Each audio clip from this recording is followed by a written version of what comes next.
आप देख रहे हैं एसपीएन 9 न्यूज। मैं हूं रोहित वर्मा। देश में किसान आंदोलन जोर पकड़ रहा है। तो अब बात आज हम करेंगे चौधरी चरण सिंह, जो किसान हितैषी कहे जाते हैं। चौधरी चरण सिंह कहते थे कि देश की समृद्धि का रास्ता गांवों के खेतों और खलिहानों से होकर गुजरता है। उनका कहना था कि भ्रष्टाचार की कोई सीमा नहीं। जिस देश के लोग भ्रष्ट होंगे वो देश कभी तरक्की नहीं कर सकता। इसीलिए देश के लोगों का आज भी मानना है कि चौधरी चरण सिंह एक व्यक्ति नहीं, विचारधारा थे। चौधरी चरण सिंह ने हमेशा ये साबित करने की कोशिश की थी कि किसानों को खुशहाल किए बिना देश का विकास नहीं हो सकता। उनकी नीति किसानों व गरीबों के जीवन स्तर को ऊपर उठाने की थी। उन्होंने किसानों की खुशहाली के लिए खेती पर बल दिया था। किसानों को उनकी उपज का उचित दाम मिल सके, इसके लिए भी वो बहुत गंभीर रहते थे। उनका कहना था कि भारत का संपूर्ण विकास तभी होगा जब किसान, मजदूर, गरीब सभी खुशहाल होंगे। चौधरी चरण सिंह जीवन पर्यंत गांधी टोपी धारण कर महात्मा गांधी के सच्चे अनुयायी बने रहे। चौधरी चरण सिंह ने ही भ्रष्टाचार के खिलाफ सबसे पहले आवाज बुलंद करते हुए आह्वान किया था कि भ्रष्टाचार का अंत ही देश को आगे ले जा सकता है। चौधरी चरण सिंह का जन्म 23 दिसंबर 1902 यानी आज के दिन हुआ था। गाजियाबाद जिले के नूरपुर गांव के चौधरी मीर सिंह के घर में हुआ। बाद में उनका परिवार नूरपुर से जानी खुर्द गांव आकर बस गया था। 1928 में चौधरी चरण सिंह ने आगरा विश्वविद्यालय से कानून की शिक्षा लेकर गाजियाबाद में वकालत प्रारंभ की। 1930 में महात्मा गांधी द्वारा नमक कानून तोड़ने के समर्थन में चौधरी चरण सिंह ने हिंडन नदी पर नमक बनाया, जिस पर उन्हें 6 माह जेल की सजा मिली। 1940 के व्यक्तिगत सत्याग्रह में भी चरण सिंह गिरफ्तार किए गए थे। 1942 में अगस्त क्रांति के माहौल में चरण सिंह को गिरफ्तार कर 1.5 वर्ष की सजा हुई। जेल में ही चौधरी चरण सिंह को की लिखित पुस्तक शिष्टाचार भारतीय समाज में शिष्टाचार के नियमों का एक बहुमूल्य दस्तावेज है। देश के पूर्व प्रधानमंत्री चौधरी चरण सिंह की गिनती हमेशा एक ईमानदार राजनेता के तौर पर की जाती रही। उन्होंने जीवन पर्यंत किसानों की सेवा को ही अपना धर्म माना और अपने अंतिम समय तक देश के गांव में रहने वाले किसानों, गरीबों, दलितों, पीड़ितों की सेवा में ही पूरी जिंदगी गुजार दी। चौधरी चरण सिंह जाति प्रथा के कट्टर खिलाफ थे।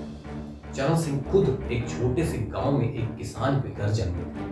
बचपन से ही उन्होंने गांव के किसानों, गरीबों के दुख दर्द को नजदीकी से देखा, इसलिए उन्हें उनकी समस्याओं का बखूबी एहसास था। उनको जब कभी कहीं मौका मिलता था वे गांव के किसानों की सेवा करने से नहीं चूकते। उनके दिल में हमेशा गांव के किसान ही बसे रहते थे। चौधरी चरण सिंह को 1951 में उत्तर प्रदेश सरकार में न्याय एवं सूचना विभाग का कैबिनेट मंत्री बनाया गया। 1952 में डॉक्टर संपूर्णानंद के मुख्यमंत्रित्व काल में उन्हें राजस्व तथा कृषि विभाग का दायित्व मिला। 1 जुलाई 1952 को उत्तर प्रदेश में उनकी बदौलत जमींदारी प्रथा का उन्मूलन हुआ और गरीबों को खेती करने के अधिकार मिले।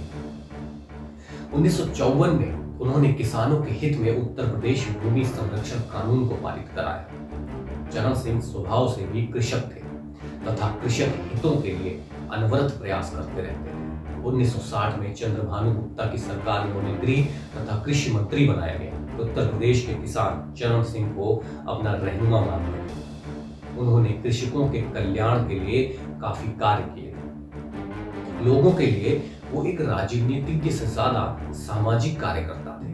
उनके भाषण को सुनने के लिए उनकी जनसभाओं में भारी भीड़ जुटा करती थी। किसानों में चौधरी साहब के नाम से मशहूर चौधरी चरण सिंह 3 अप्रैल 1967 में पहली बार उत्तर प्रदेश के मुख्यमंत्री बने थे। तब 1967 में पूरे देश में सांप्रदायिक दंगे होने के बावजूद उत्तर प्रदेश में कहीं पत्ता भी नहीं हिल पाया था।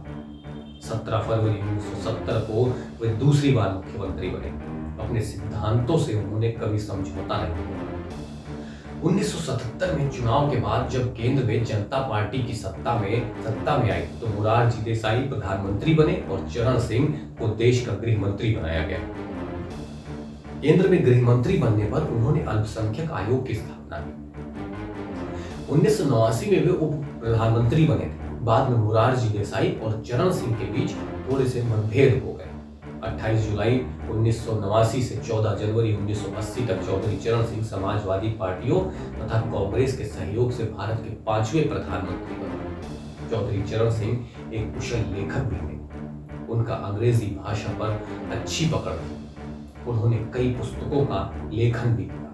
29 मई 1987 को 84 वर्ष की उम्र में जब उनका देहांत हुआ तो देश के किसानों ने सरकार में पैरवी करने वाला अपना नेता खो दिया था। लोगों का मानना था कि चरण सिंह ने राजनीतिक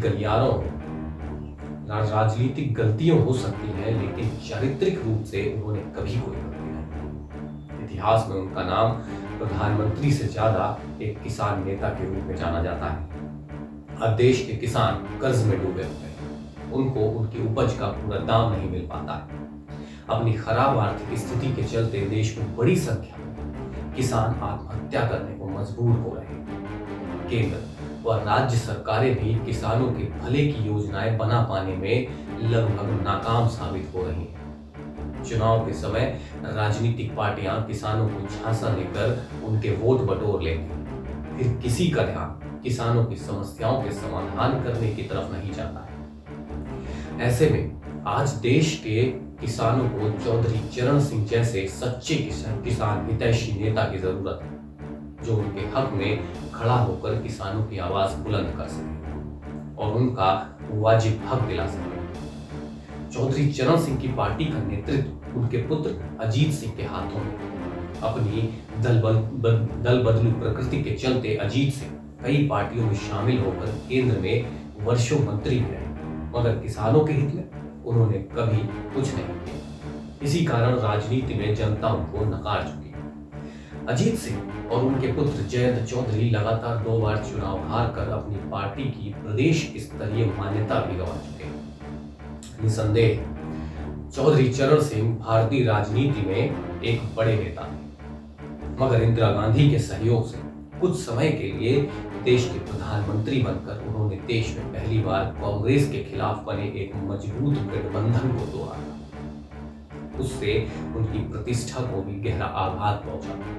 आज देश में किसानों का आंदोलन चरम पर। ऐसे समय में चौधरी चरण सिंह जैसे देश के बड़े किसान नेता की याद आना स्वाभाविक ही।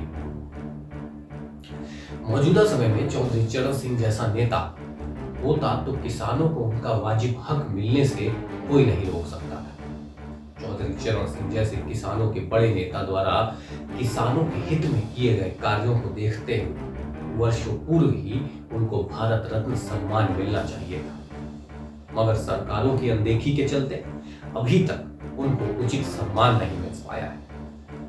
अटल बिहारी वाजपेयी की सरकार ने 2001 में हर वर्ष 23 दिसंबर को चौधरी चरण सिंह की जयंती को राष्ट्रीय किसान दिवस के रूप में मनाने की जो परंपरा शुरू की, उससे जरूर उनको साल में एक दिन याद किए जाने लगा है।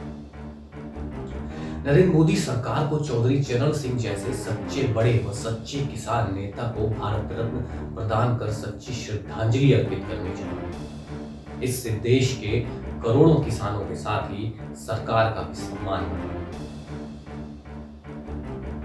अगर आपको ये वीडियो पसंद आया है तो इसे लाइक करें और कमेंट करके जरूर।